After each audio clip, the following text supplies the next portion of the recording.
Let's see. Yep. So now you're live. Okay, now we're live. Hi, I'm Stacia Spencer. Welcome to our Google Hangout, teaching the violin, viola, creating a healthy foundation. We're really excited to be here at William Harris Lee Violin Shop, and we have with us our teachers Brittany Quinn, Jessica Popovich, and Caroline Rothstein. We also have Milan is joining us today. We'll see her. She's a little bit short here. And Lisa Zimmerman from the Violin Shop as well. So what we're going to do today is we're going to start off and discuss some of the key questions that were brought up during weeks 1 and 2. After this point, we will turn to you for questions and so that we can discuss and answer here today. On the left side of your screen, you should see a Q&A. Write your questions there, and we will do our best to answer as many as possible during our time together. So the top questions from weeks 1 and 2 were shoulder rest, different types of sponges, and how to tell when you've picked the right one or when you need to switch. We also had a lot of questions about chin rest, so it was really had to do a lot with basic setup. So we're going to start out with talking about the shoulder rests again a little bit more in depth, and then maybe do a little bit of demonstrating with Milan here. So I'm going to bring Lisa over from the shop so we can bring in some of our options to show. I'm going to have to move my screen a little bit. There we go. We can probably bring them in a little bit closer. So let's see. Why don't we just kind of like, we have to bring them over here. Okay. Okay, so I think what we really like to do and what we've talked about is that it's really important not to get locked into place like using one of the harder coons or one of the more stiff shoulder rests. It's better to use the sponges or things that have a little give, like a play on air. And with the little kids, it's probably best just to use a sponge. So some of our options are these, and what is this one? This is the poly pad. These are the poly pads. And we like these. They set here like this. Actually, Milan is using one. I'm going to move my screen again and move this down. Hold on. Come on over here, Milan. Okay, can we see her? Yes, there she is. Okay, good. So we see on her violin we have this setup now, and so what we want to make sure when we do this, let's just bring the violin right into you, and then just set your jaw there. That's it. And if we have her turn around from the back, let's look at it from the back. So what we see here, let's relax your shoulders and stand, be nice and straight. We want to make sure that she's not raising up her shoulder and that she comfortably can fill this space in here without it being too high or, you know, too low where she's having to raise up her shoulder. Now, can you just use the weight of your head and take your hand away and hold your violin? Can you swing your arms?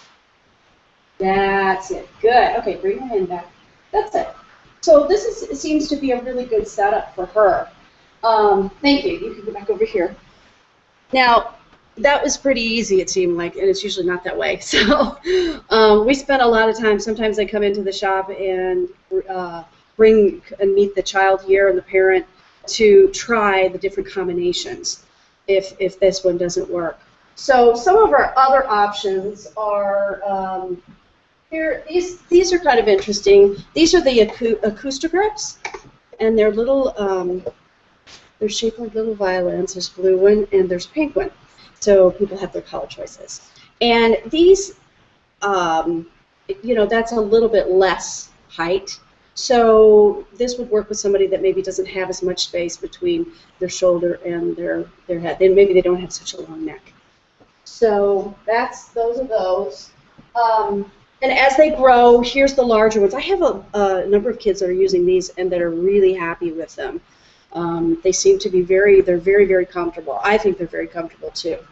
And then for the kids that are super tall and have really long necks, we have, this is another acoustic grip, but it's called the Concertmaster Thick, I think, something like that. It's just a larger one, a thicker one. So I have some of my taller boys that have longer necks that end up using these. So, and then we've also used these little magic pads, which are kind of fun, and there's all different types, different animals. And again, they just stick on the back, and you can just move them wherever. And I have had some luck with these. Actually, I found that the college students in my pedagogy class really like these. They use them a lot.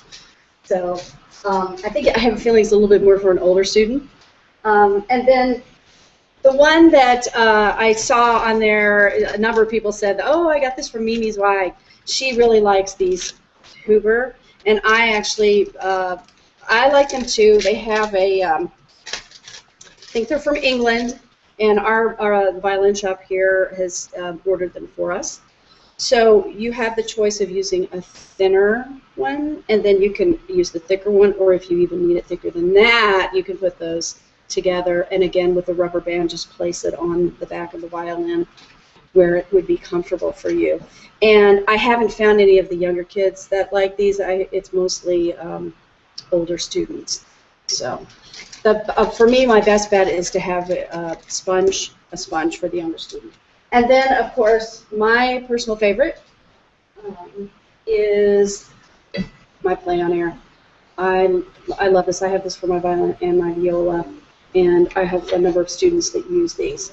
But every student is different, and so we really need to take our time to figure out the combination of what's going to be the most comfortable for them. And then, of course, when they grow and change, it all changes, and we have to go back and start all over again.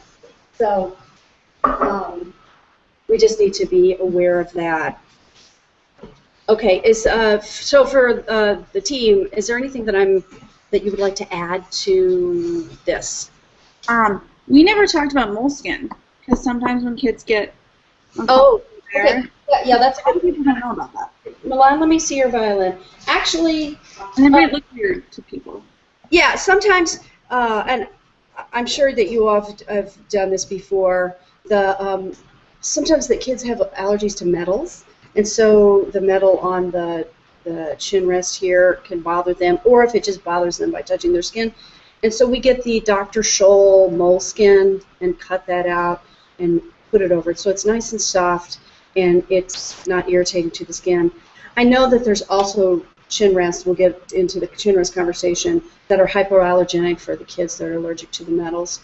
I have a number of students that use those. I'm not always so crazy about those chin rests myself, but if it works for a student, it's fine. I just haven't had a lot of luck with it with certain students. There you go.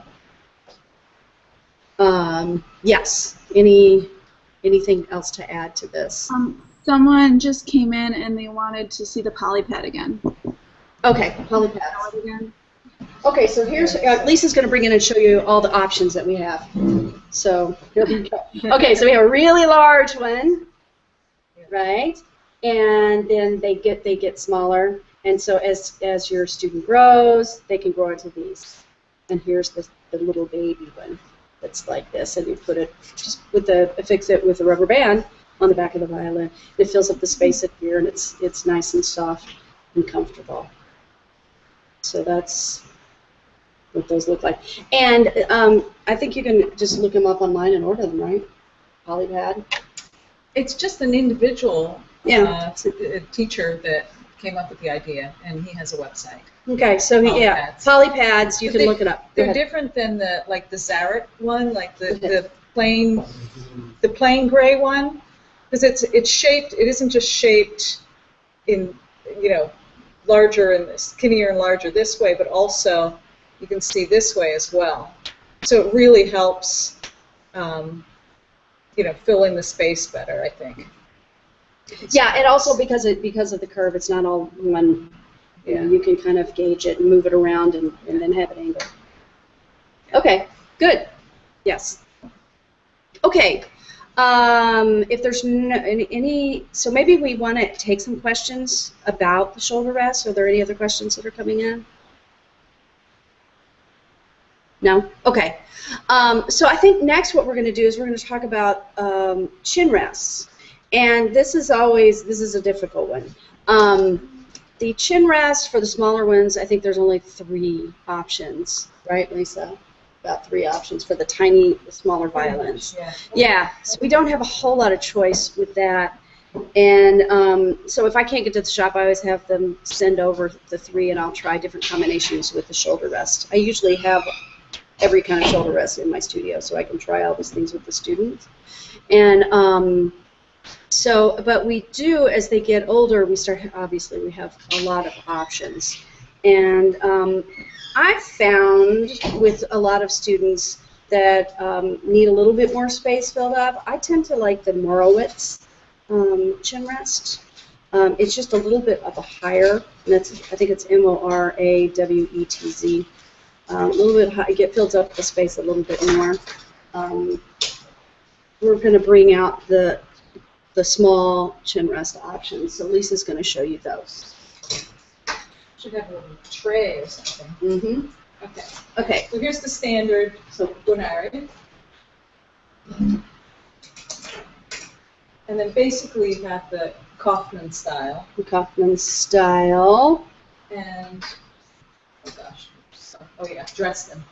And the Dresden. So these are our small violin options. And like I said, you just have to try them with all the different shoulder rests and combinations thereof to see what will end up working best for your student. And then we also have the one that is for what is it called? A Kinhalter? The Whitner. This is the Whitner hypoallergenic. So that one has a side one and a center mount. So there's a side one and a center mount. And so these are the hyperallergenic without the metal. So anybody that has metal allergies can use these. So as far as chin rest, I'm going to turn this over to Caroline, who studied with Blair Milton, who's one of the faculty, our wonderful faculty at Northwestern violin faculty. He's also a member of the Chicago Symphony. And so he has a whole strategy of how to help students find the perfect chin rest for them. And I'm going to turn that over to Caroline. Hi, everyone. I'm sorry for my voice. I hope you can hear me. I'm homesick with the flu. But there was a long thread on the discussion board about chin rest. So I had written a lengthy response, and I want to just clarify and demonstrate some of the points that I discussed there. So you've seen the different types of chin rests. They basically divide up into 3 groups. There are the center-mounted chin rests, the Guarneri chin rest, the one that has the bar that goes over the tailpiece, and then the side-mounted chin rests that are entirely left of the tailpiece. And then within those categories, there are different kinds of plates. So some of you had discussed already that certain plates were more comfortable than others, but I think those are 2 separate issues. So what I want to discuss was how to decide whether your student needs a center chin rest or a Guarneri model or one that's entirely left of center. So I brought my violin so I can show you what we look for, because the placement of the chin rest and where you hold the violin actually affects the geometry and function of the bow arm. So there are some pretty far-reaching consequences to playing on the wrong chin rest.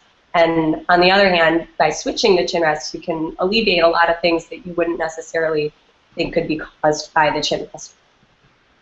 So on my violin, generally any adult who's under 5'4" or 5'5" is going to be more comfortable with the chin rest that goes over the center. Mine is a little bit left of center, but it would be effectively considered a center chin rest. And I'm just going to move my screen so that I can hold the violin up and you can see.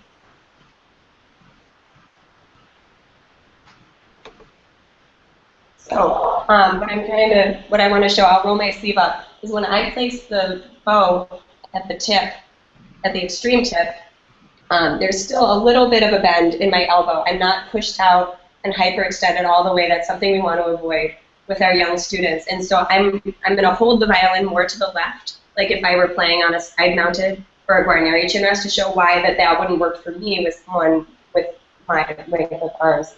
So now I'm at the tip, but now my arm is locked out. And so if that happens every time you get to the tip, the students are going to have to lock and unlock that joint, and it's always going to be a a more efficient motion if you can just keep a joint unlocked and keep it moving, rather than having to lock and unlock it every time you go to the tip.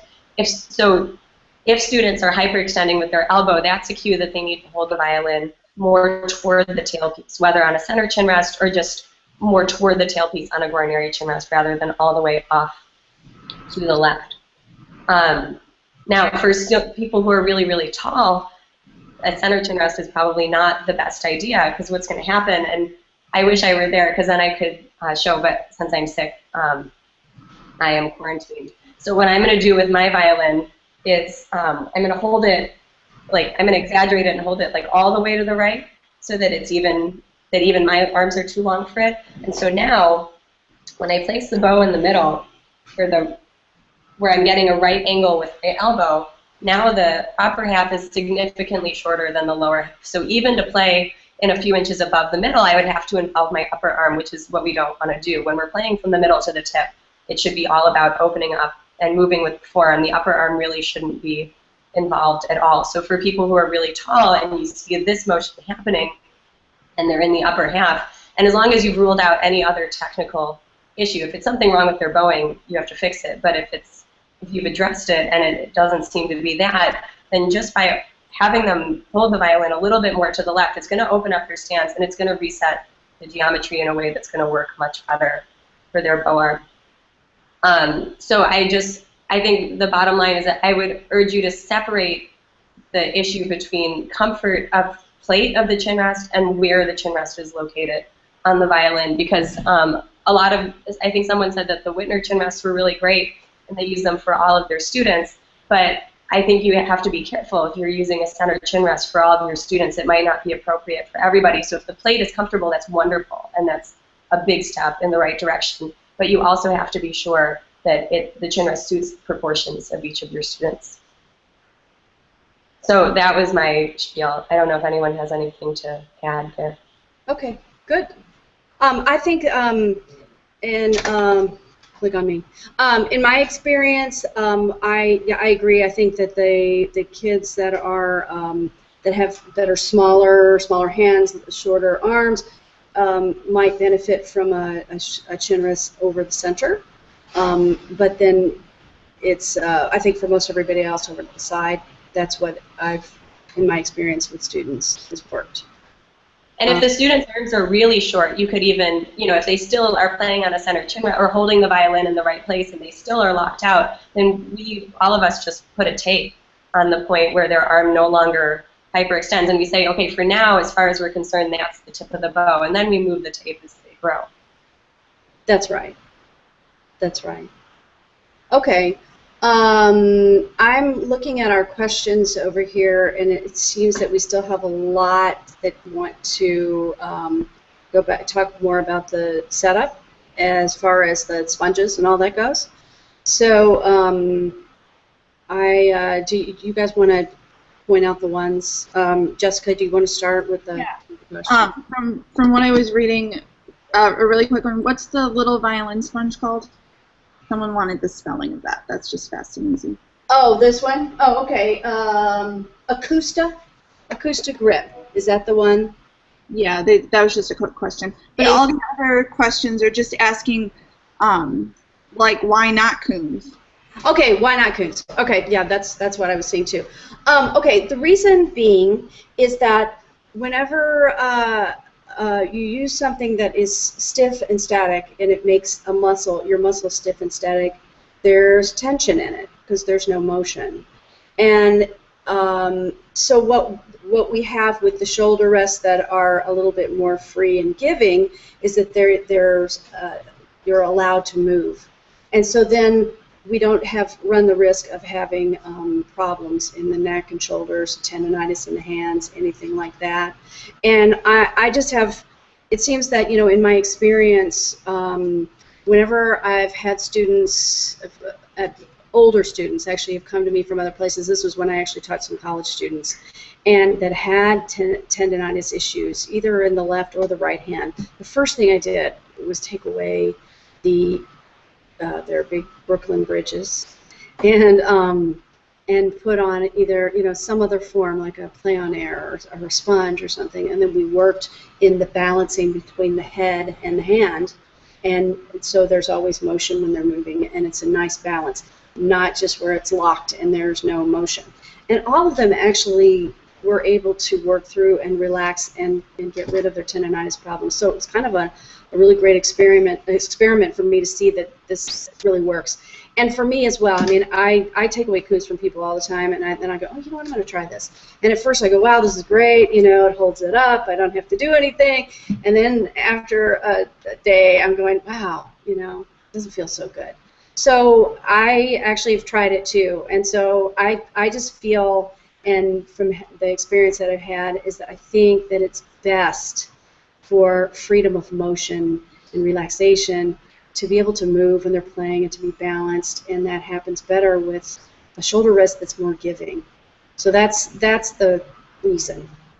So, and I always tell my students in my pedagogy class, you all are welcome to use whatever you want and what you want with your students, but this is what I recommend. So that's kind of how it is. Okay, Brittany, any questions? This is a question that I think, or something that you could share that might be helpful to others. You were showing Milan you were watching her shoulders, making sure that they're really even. Are there other signs that you look for, maybe with turning of the head or something like that, that would help teachers know whether they're fit correctly? Yeah, they should be able just to, here, let's bring Milan back in. There she is. Okay, so, there we go. I think what we want to make sure is let's put our feet together and make her feet take a step. You guys can't see it, but she has some really nice cowgirl boots on. So, all right, let's walk. Let's make sure we're balanced. We're going to rock back and forth. Good. And then we're going to tap our fingers over the high dot. Good. And let's slide our hand up and down on a pretend to match your hips. And then tap your fingers again. Good. Now we're just going to do our Statue of Liberty, and then she's going to bring the violin. I'm going to help guide her. And we're going to make sure that she doesn't use her head or raise her shoulders or anything. I always like to tell the kids, like, this is the docking station. We're in outer space. This is the spaceship coming in to dock into the docking station. So click in there. And it just goes, the jaw just sits right in there. That's it. And then, we just, like I said, we want to check and make sure that it's sitting comfortably and filling the space, and that she's actually can take her hand away and then just let it use the weight of her head to hold the instrument up, which she can very comfortably. And then we check, look up, and look down, and shake your head no, and shake your head yes. That's it. Good. And then can you look over there? Good. And then look over there, and then look at me, and then that's it. That's it. Good. And then the violin should come out straight out over here. So she's got a nice setup, and it's easy. It would be nice. Yeah, it would be nice if I could get in here that wasn't easy. But they're in school today, so Milan was able to be here. She's homeschooled. So are there? Thank you, Milan.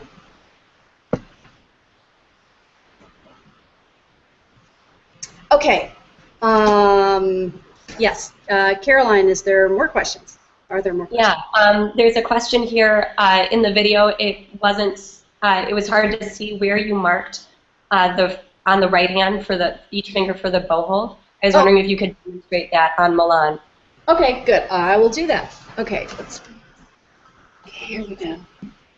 Okay. So here, let's take your violin. Put your violin up here. Here we go. So. Let's step up a little closer. Okay, so what I'm going to do is I'm going to shake her hand out. I'm going to let her hand hang over the side. So can you just be like this, like just let the weight of your arm down, and then just hang. That's it, like you're hanging from the jungle gym. That's it. Good. Now we're going to put our pinky in the pinky house, or she has a little corn pad right now because she's graduated from the pinky house. These two over here, and the thumb inside. So then what I'm going to do is I'm going to actually turn over that, and I'm going to let it, here, open up your hand. That's it. open it up. Here, I'm going to show you on me. It's probably a little easier if I do it this way. Okay, so here we go. Got this, right, hanging over the side. Get my bow hold, and then I just flip it. And where that bow lands in the hand, see there, is right across from there. If I take this away, right where that was, here, here, here, let's see, and then pinky on the tip and then on the thumb. I'm just doing a little mark in those spots, and what it does, it just gives the student a visual aid. Like, oh, and then you can see where it sits in the hand, like that. Can you see those marks? Stacia, yeah. Can you hold your hand closer to the... Yeah, yep. Okay. There we go. That's approximate. So, yeah, so it just, and then if I put my pin in there as like my bow, it's going to be in the, it's where where it falls. It's funny trying to do this backwards, in the hand. So those marks will go, you know. See if I draw them a little bit darker, like that. And then the pinky one has the dot, and the thumb has the dot. And then that's where it'll lay. So when you're checking for the bow hold, you just want to make sure that you shake the hand out. And how the hand hangs naturally is pretty much how it's going to be. You know, you want to do everything that's in the most relaxed way. So that's how it falls. We don't want this. We don't want that, you know, the stiff finger, thumb straight. You want it kind of falls like this. Turn your hand over. Let's see. The thumb is slightly bent. The fingers curl in just slightly. It's just very relaxed. And that's how we want to hold our bow. And then we allow, by doing this, we're allowing to how it feels to have the weight of your arm, which is what's going to put the bow into the string and make the nice, beautiful sound. Okay? Okay. Yes. More questions? Okay, Jessica. Sorry, I was reading. One of the, well, let's address this first. Someone's asking if all the sponges have the specific size for the specific violin. That's a yes. Yeah, well, like a half size with the polypad. They might have a size. They've sized it and say, oh, this is the. I think the polypads are coming. What are they? Lisa knows this. Small, medium, large. Yeah, I mean let me think. 16th and 8th. 16th and 8th for the smallest one. Quarter and half. Quarter and half for the next polypad size. 3/4 and full. 3/4 and full for the larger one, and then for the extra large is probably just, you know, if they need more or something. Or viola. Or viola, but not necessarily. So, and I think, you know, you just have to take that with a grain of salt because it really just depends on what's going to be best for your kid. And let me tell you, you know, that my favorite sponges, I can't find them anymore, were at the dollar store where I could buy a big pack of them for $1. And they were the perfect size. They were just these nice little sponges, and I can't find them anymore. I do go to the fabric store and buy a big square of sponge that I can just cut out. And I'll try and buy different thicknesses, you know, for different, so that we have that available for the different kids. So that works too. Okay, Brittany. All right, there's a question. In some of my training, I've seen the suggestion for very small children to have a paw bow hold where the pinky hangs over like the other fingers instead of on top. This is for the purpose of being able to pull more weight into the string. What do you think? Oh, you mean like this? Pulling over the side? Probably not. I mean, you know, that's not how we're going to hold the bow. Even though I know we have the thumb on the outside when we start, but that's just really because it's you know, the small motor skills are difficult for younger kids, and so holding bigger things is easier. But I personally wouldn't do that. I would do I think if you make a pinky house and you stick that pinky house on your bow and you see your student's bow hold, you're going to be pretty happy. It really helps a lot. And so I would do that. I wouldn't recommend having it over the side. Mm-hmm. Okay, Caroline. One of the questions is, what is the best age to start learning the violin?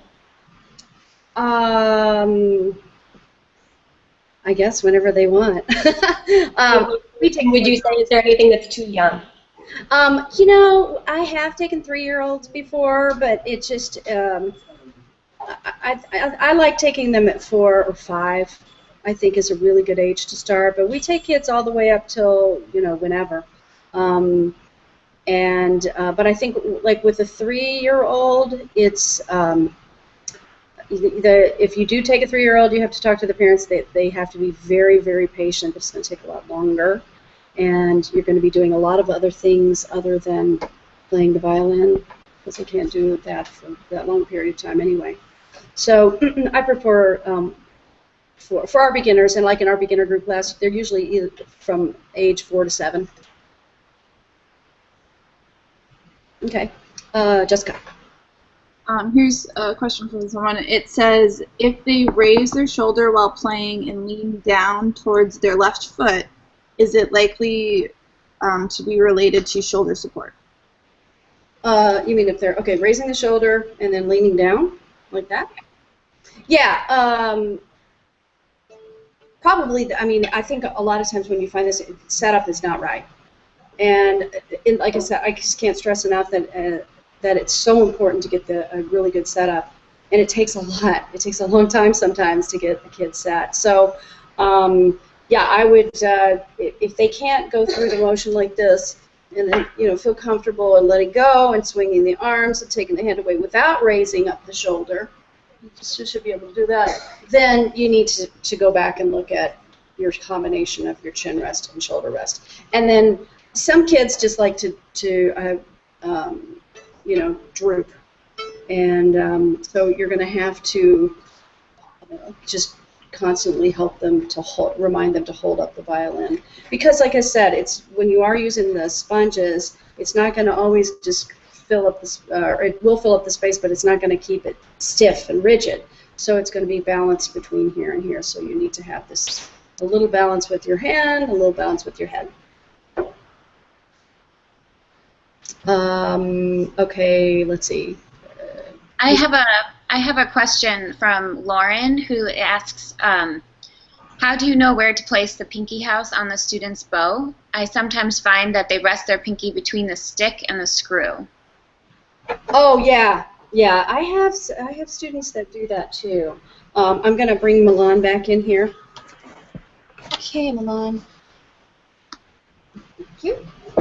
Okay, so what we want to do is, and I'll show this up close when I'm done. We're going to shake the hand out, and we're going to let it hang over the side of the bow, and then you're going to set the pinky, and then hold the bow hold like this. We're going to look over here and show. And then you're going to see. Let's do some windshield wipers.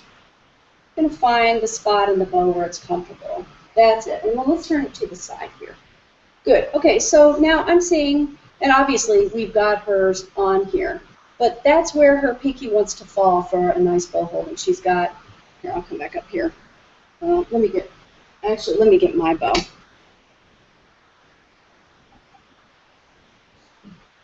Okay, so I am, here, I'm going to shake my hand out, put it over the side, and let it hang. Set my thumb inside, and then the pinky and all that. And that's where my pinky wants to fall. So these fingers are over the frog right here. This pinky is here. And that's where I'm going to set it. So, you know, the kids are all different, and you'll just have to see where it's comfortable for them, and that's where you're going to put that. I do have, sometimes when I take the pinky house off, I have some kids that want to do that. I'm constantly getting them to, you know, come back.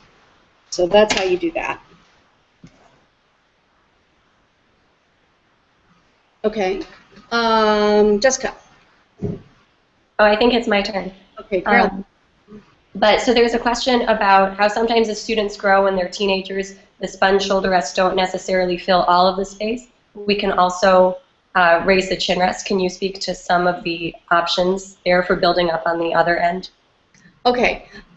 Yes, I have some experience with this. I have a couple of boys that are really tall and have really long necks.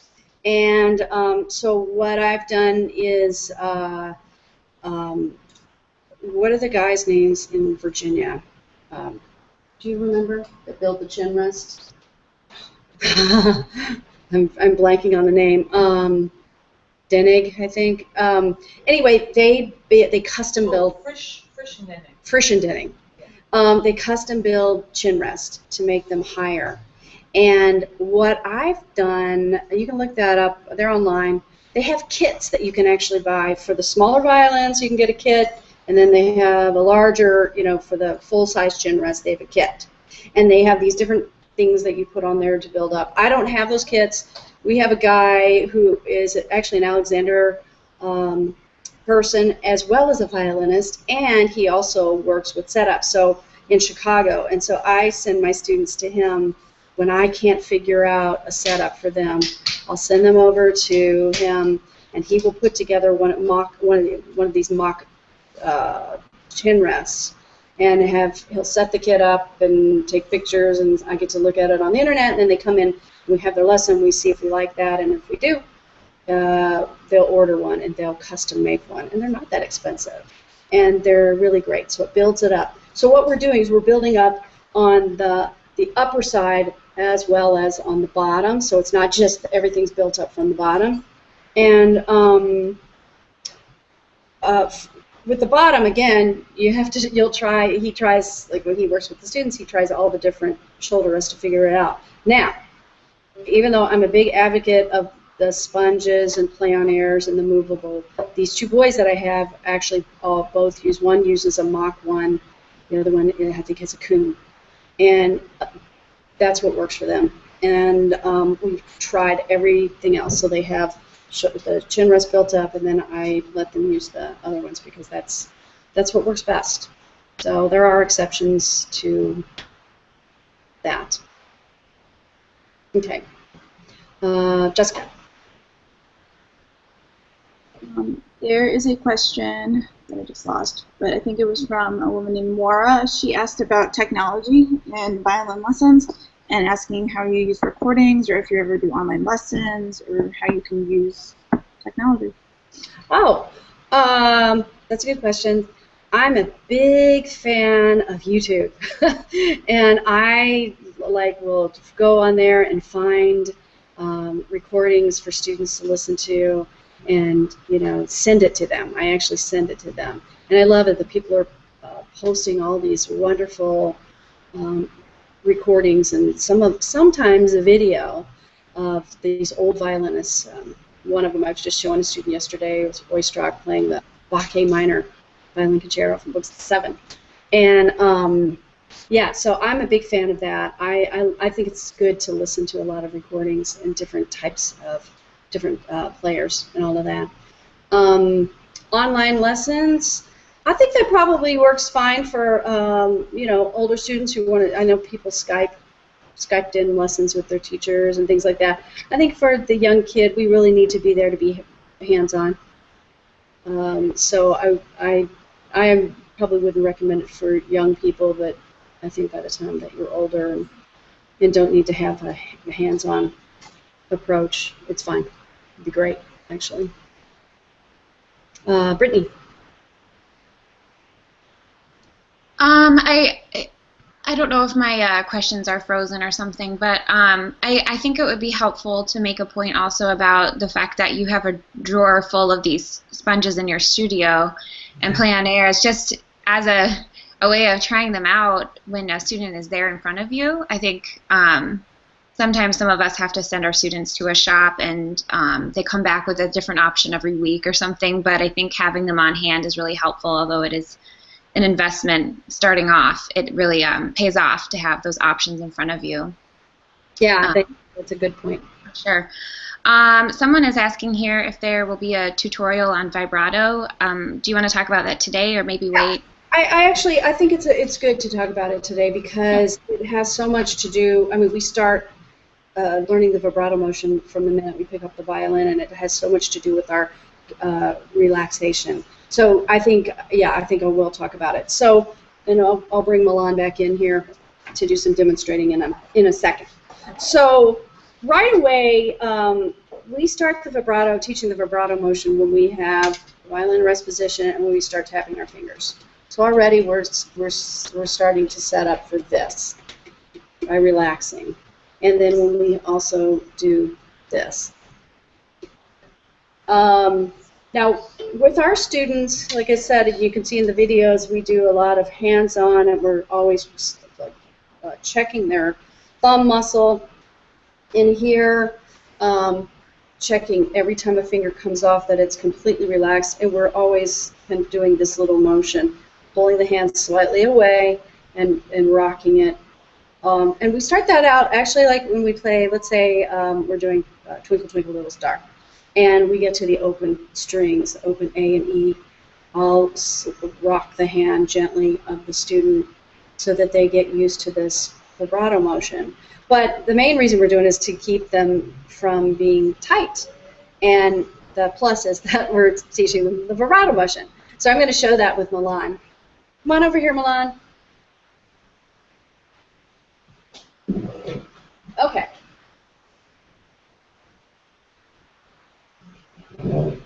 Here we go. Okay, so let's tap our fingers up here. Good. Here we go. So we're going to pull her hand back into this position. And I'm making sure that she's not sitting the violin in the crook of her hand, that we have a little pinky space, a little tunnel here.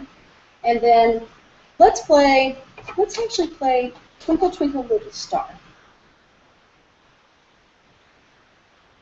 Or actually, let's do Seesaw. So we're going to do Seesaw, and you'll see right away from the beginning, because this is actually one of our, I think this is our first piece with the finger in the bow that we learned. So right away, just play Seesaw.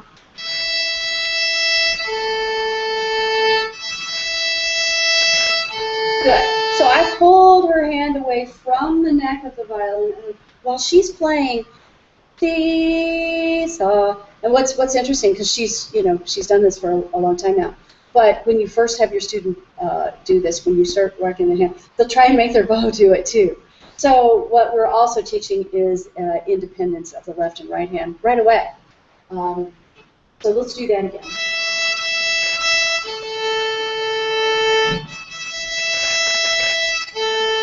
Good. Now we're going to set that first finger down. And again, I'm going to slightly pull the hand away from the neck. And what I'm doing is just very gently rocking the hand this way. Go ahead. 1, 2, 3, 4, 5, 6. And then let's take your finger off and relax. That's it. Good. So actually, we probably won't start wiggling the hand on a finger until we have a long note. So let's just play this 2, 2, 2, C sharp, C sharp. So this is the end of one of our pieces. Take.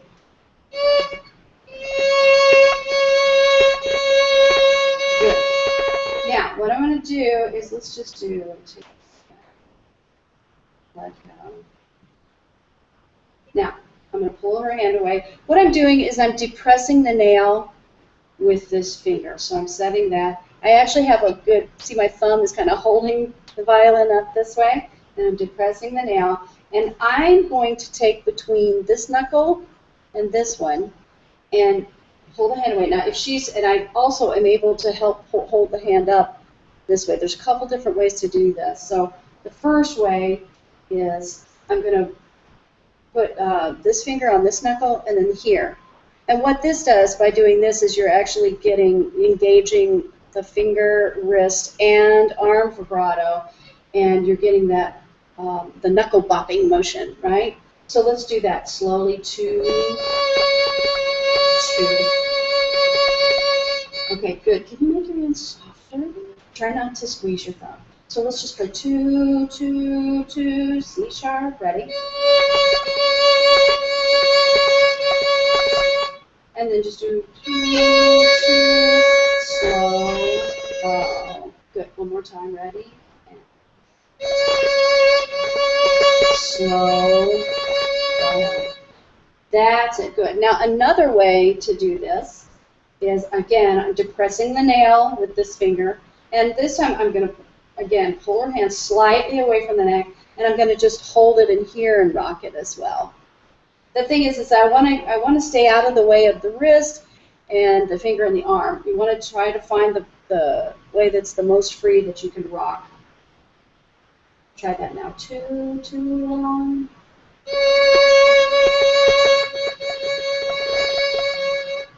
And I find that this, when I'm asking the parents to do this at home, that's the easiest way for them to do it. So I end up teaching them that way. You can also, if it's uncomfortable for you to do it that way, you can switch hands, and you can depress the nail with your left hand. I know this is going to be kind of hard to see. And then you can just hold it in the center like this and wiggle it that way when you're staying out. But we want to do this. We do this all the time. You know, through all of the pieces. We're either rocking their hand on open strings to make sure that their hand stays completely relaxed, and then we're doing it on long sustained notes. Now, when they get to, I don't know, when you start learning, let's say if you're minuets, you could start teaching the vibrato exercises. And the vibrato exercises are where we're just going to actually talk about it. I don't really even tell them in the beginning, okay, we're going to vibrate your fingers now. We're just going to let me wiggle your fingers. We're going to make your hand really soft and let your arm go. So I don't really talk about it, and I don't ask them to do it on their own. If they do it on their own, it's fine. And a lot of times after you've been doing this, you'll find that your students have a nice little acceptable vibrato, nice beginnings of a nice vibrato by the time you get to the exercises. So what we're going to do is we're going to shake the arm out, and you'll see this in the vibrato videos. We're going to bring this up, and again, I'm just going to place her first finger on the A string, and I'm going to do it this way. Let's see if there's a way we can see it a little better. I don't know. Maybe. Okay, can you play that? Long, slow bars, okay?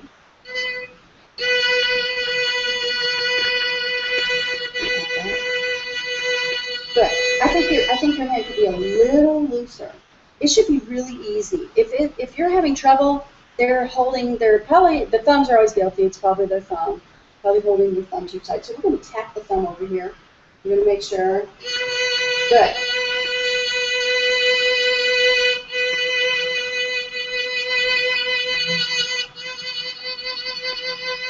Good. That's it. Good. And you know, I wouldn't do this. I wouldn't do these vibrato exercises until you get the key to the key of G major. I think in our repertoire list, that's about the place where we would do it. Okay. And then let's do the second finger. Just the second finger. Remember, we want to vibrate one finger at a time, so individual fingers. So we're going to tap again. Good.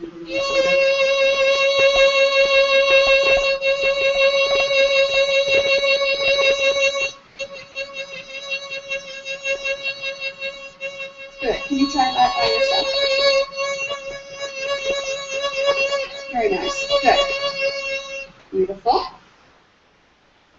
Shake it out, and now let's do the third finger. And then I'm going to try it this way.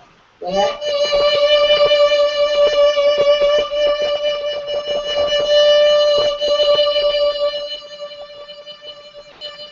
And I'll switch it to this way. Good. Good. Now, you know what? Now, let's see you rock that. Can you pull your... Remember, don't let this be squeezing between here. You want to slightly pull the hand away so that you can rock the hand easily, that it's free. Okay, try that.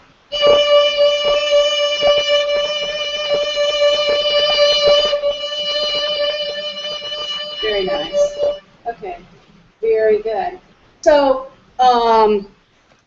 let's see. Where is this? Oh, okay. I lost my screen here for a second. Okay, so Stacia, yes. Are you resting it on your Oh yeah. sternum? There's Lisa has a good point. I was actually holding it up this way with my hand. But you can also, and you can do this with older students too, you can also come in and rest it right here on your sternum. And so that way they don't have to hold it up. So either way, you want to be the one that's actually holding up the weight of the instrument so that they're just free. Now push all your weight into it. Good. Now let's try it this way. So let's go back to this. So this is also right.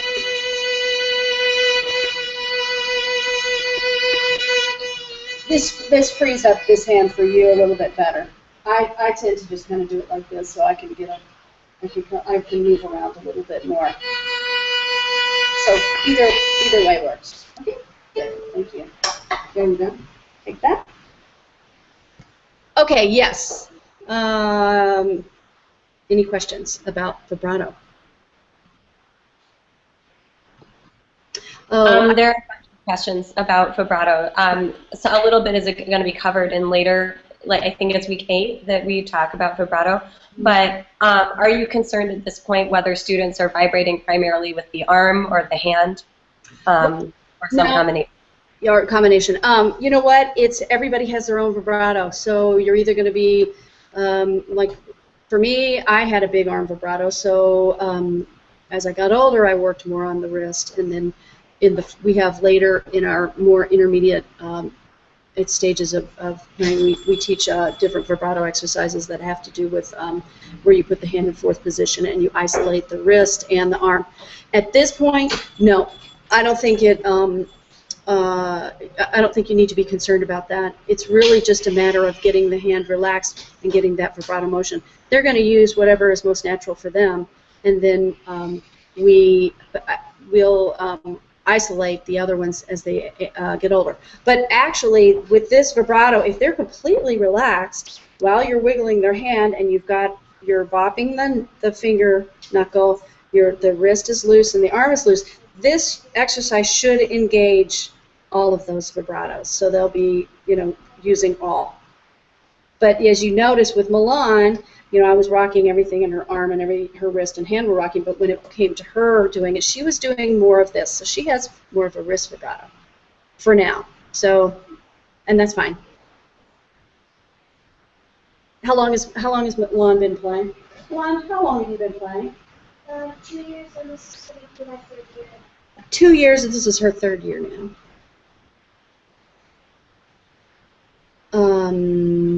Brittany, questions? Oh, it's my turn. Oh, okay. Sorry, It's okay. There's a question about viola sizing. Is it the same as violin sizing? Lisa's going to answer this. For the fractional ones, the small ones, I just size them the same way. Okay. It just it's just as heavy for them, whether they're playing viola or violin. What about when they get older? Oh, when they get old. Okay. Well, when you get older, how do you know? Yeah, for teenagers. I usually, if I'm switching a student over from violin to viola, I'll usually have them start with a smaller viola, so that it's not such a big shock, and then they play that and they get used to it, and then we can kind of gauge if they need a bigger instrument. If you can get a smaller one that has the big sound and a nice, I think that's the main thing, is you're looking for sound. I think it's good to start with smaller ones. When you go to larger ones, if you can get one, for me, I like a shorter string length and a thinner neck, so it's not so hard to play the chords and all that, and your stretches are not so big. I think if you can go as big as you can without with it being comfortable. And also, the thing is, it's nice now is all these makers are making, more modern instruments are making nice violas. They're not so big and clunky and have these, big fat necks and all that. They're actually making these violas that sound really beautiful. the shop here, William Harrisley, has really wonderful sounding violas. Next. There's a question here about using practice sheets as an outline for practicing at home for students, and whether you use different sheets for younger students or more advanced students, or a notebook, or what have you found to work? I have a little sheet that I'll send home with students, and we'll fill it out in their lessons with different colors and how many times they're going to practice something, and they can check off, or they can have stickers at home to fill in the spots, and then they can bring it back. I think that's really great. It gives them, you know, a visual, and they can see their progress and what they've done. And then, you know, you can have a special sticker for them when they do the whole week, or whatever it is that you want to do if their parents have a reward system. As the students get older, I have my students get a notebook, and I really like the musician's practice planner. That's just what I've been using. And I have them write in a lot. Number one, my handwriting's so bad nobody can ever read it. So, and but also I think if it's in their own handwriting, it makes them responsible, and they, you know, they'll see it and they'll say, okay, I need to do this. So yes, I'm a big fan of those. I just saw something on, I think it was LinkedIn. I have to go back and look at it, but there's a woman who has put a practice planning book together for young kids, and it looked very interesting. So I'll see if I can dig it up, and I'll order one, and I'll let you all know. But whatever kind of notebook they use, I think it's great. I write in the music a lot, and I have them write in the music a lot. Like I said, I think if it helps them take ownership of it if they put it in their own handwriting. Yes. Will I share that? I see here. Will I share that practice sheet? Sure. Yeah, I'd be happy to. It's not the the greatest practice sheet, but yeah, I would. I think Jessica has put some really nice ones together, and maybe we'll put a few together for you and see if we can get those up for you. Yeah, I have a bunch for all different levels and Excel files and you name it. Yeah, she's great with the computer and putting that stuff together, so we'll get her to do it. Okay. Next. There is a question about how when our students get older and they play in orchestra and chamber music, they're seated, and the whole biomechanics change. So the question was, why do we teach the violin standing up as opposed to sitting down? Well, I think because you can have better control over your posture, standing, and balance. When you're sitting, you never know what kind of chair you're going to be in. Your feet are going to hit the ground, if you're going to be sliding back or forward or uncomfortable. I don't know. I know that my experience in playing in orchestra and stuff, I was always like, oh, my back is killing me. So I always feel better playing standing up. It's you're centered, you're grounded, you're stronger, I think, and have the it can be more balanced. Sitting is, I always tell students, you're not allowed to sit. The only time you can sit is if you're playing in orchestra or in a string quartet. So do you all have anything to add to that? Brittany, Caroline, Jessica? Could you give some guidelines about when they do have to sit? What would, some good parameters for posture in terms of, on the front of the chair, on the back of the chair, feet on the ground? Front of the chair. One of my friends in New York, Beth, is studying Alexander technique. She's always saying, remember to sit on your sits bones. So we need to sit on our sit bones. So I think sitting, standing, and then just sitting down on the edge of the chair, and we want to make sure that our posture is good and that we're sitting up tall, that our back is not arched, and that we're not slouched in the back of the chair or anything like that, and the feet are, hip width apart on the floor, and up on the edge, and more on your sit bones, I think is what's best.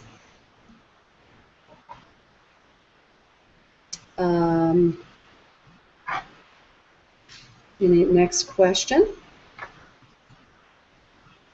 I'm not really finding any new ones. I'm seeing some here. I see a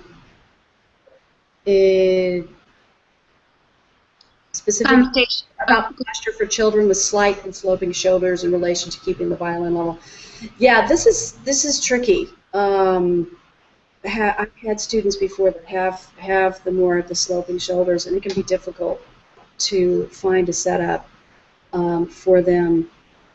Like I said, you know, if I have gone through every combination and I can't figure it out, I send them to this person, Andrew, who does Alexander technique and works with those special chin, building the special chin rest and the shoulder rest to help me. I seek help for that kind of a thing. That can be hard. Yes, somebody was going to say something. Was it Caroline? I don't know. There was a question about, in a nutshell, if you could share your top 5 recommendations for good practice. Okay, good. You know what? I'm going to have you all, let's all add our 2 cents in for this. So, Jessica, Caroline, and Brittany, what are your recommendations? What do you find that you like for good practicing? My favorite thing to say is to do it in little bits and take breaks so you're more focused, like 15 minutes at a time. Take a break, do another 15 minutes. For little kids especially. Yeah, that's good.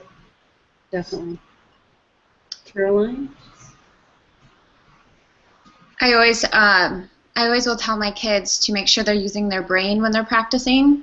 So, as Jessica said, small amounts of practice are better than large amounts without your brain involved. But I have my kids write down how long they've practiced something, and I think that shows them where they're putting their time. Oftentimes they'll see that they've only practiced a couple minutes on something that was a big focus at the lesson, and that helps us both communicate. Just seeing where their time has been spent and their focus. So. Okay, good. Caroline? I just want to tag on. I really agree with what Brittany was saying. I try to make sure that my students have a specific purpose in mind before repetition, so that they're not just putting in a certain number of repetitions for a certain number of minutes just because it's what I said. I want them to think beforehand, like, what am I trying to fix? Is it bow direction, or is it intonation? And then to evaluate right after. So hopefully they're doing more thinking than playing, and they can kind of work some of it out in their head before they even pick up the instrument. Good. Yeah, I think all of those are great. I think it's also good to have a plan, and I think that that's why the practice sheets or the practice book is really good. And also to mix things up a little bit, to make it, I think practice, we have to try and make practice fun. And I think for little kids, having, let's do it this many times, and let's think about this, you know, having for each task that we're asking them to do, let's give them a certain amount of times to do it, and what it is that they have to remember, and why it's important that we put a practice box around this measure, and then you know, a reward system. I think, you know, even it's just as simple as a sticker. You know, let's put a star in that box because you've done that this many times, and you'll do that every day. I think it's good to, like I said, you know, I usually start with scales, etudes, pieces, then group pieces, but sometimes it's good to say, hey, you know what, let's start with our piece today. So maybe you can kind of mix things up and make it fun. And I do like to add, when they get a little older, I do like to add some sight reading in there. Just reading some duets is really fun, and I always love doing that with my teacher. And even with the little kids playing duets, we can play a duet part to some of the pieces that they're playing. It is really fun. So I think trying to make it enjoyable, fun and enjoyable is good. Okay, so it looks like we're at the end of our hour, which went by pretty quickly. So if anybody, do we see any other questions that we need to add, that we'd like to talk about, answer, anything? You guys seeing anything? I'm not seeing anything. Okay. Well, thank you for for joining us for our first Google Hangout. And I know it's a little bit of a learning curve here for us how we're doing this. So we learned a lot today. And I just want to say that this being able to do this class and have this online experience is really, really been wonderful, and I'm super excited about it. And the best part about it for me is seeing all these incredible conversations and the connections that are happening with teachers all over the world. And I love it when I go in and we actually I've been staying up and getting very little sleep because we are up reading everything that you all are writing. We might not be answering or chiming in, but we're reading, and it's just wonderful to see that that people are connecting and giving each other ideas. And I love it when people put up links, and I'm totally into this whole genie thing now that I learned about the other day with the bow stroke on the holding the genie like this, and things like that. So thank you all so much, and thank you to our team, and thanks Lisa and Billy's shop, and thanks Milan for coming in and being our little guinea pig. So let's see, I think what we're going to do is, I think our next Google Hangout is with Hal Grossman, and that will be on a Friday morning at 9 o'clock. Is that in a couple of weeks? It's up, the date is up there. And he is a wonderful violin teacher at the University of Oklahoma, and he used to be at Interlochen. He taught at Interlochen before and worked with young people, and I've taught with him at the high school camp here at Northwestern. So I have a first-hand experience with his teaching, and he's really fun and fabulous and a great teacher. And he has what he calls the Grossman method, and it's a lot of body, working with the body and playing. And so he's going to come and we'll talk about all of that with him and learn about the Grossman method and semantic integration in our playing. So I think that's it for now, and we look forward to seeing you online, talking to you online. So thank you. Bye. Have a great day.